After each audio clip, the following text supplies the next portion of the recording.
یعنی اللہ تعالیٰ کی جانب سے عطا کیا گیا خوبصورت اور خوبصیرت تحفہ۔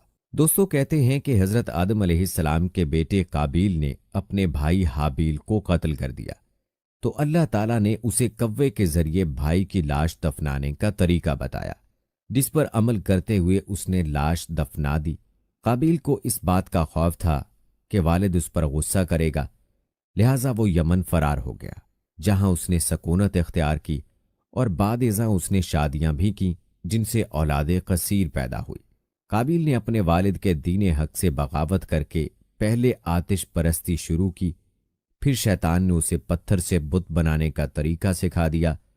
یوں قابیل اور اس کی اولاد نے ایک اللہ کو چھوڑ کر بت پرستی شروع کر دی۔ جب حضرت آدم علیہ السلام کو بیٹے کے قتل کی خبر ملی تو وہ بہت غمزدہ ہو گئے، کیونکہ حابیل نہایت سعادت مند، فرما بردار، نیک اور شائستہ نوجوان تھا۔ اس کے انہی اوصاف حمیدہ کی بنا پر حضرت آدم علیہ السلام کو امید تھی کہ وہ اللہ کے دین کو آگے بڑھانے میں ان کے معاون و مددگار ثابت ہوں گے۔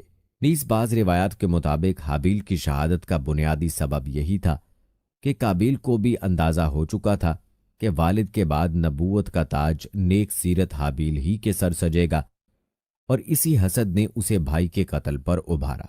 حابیل کے قتل کے بعد حضرت آدم علیہ السلام اور اماں حوا علیہ السلام بہت اداس رہا کرتے اور بیٹے کو یاد کر کے گھنٹوں آنسو بہایا کرتے تھے۔ حضرت آدم علیہ السلام اللہ تعالیٰ سے دعا فرمایا کرتے تھے کہ اے اللہ، مجھے ایسی اولاد عطا فرما جو تیرے دین کو دنیا میں پھیلانے میں میری معاون و مددگار ہو، اور میرے بعد بھی تیرے پیغام کو دنیا میں عام کرے، میری صحیح جانشین ہو اور دنیا میں تیری وحدانیت کی علم بردار ہو۔ اللہ تعالیٰ نے اپنے پیارے نبی کی دعاؤں کو شرف قبولیت بخشا اور ایک نیک صالح بیٹے کی بشارت سے مطلع فرمایا۔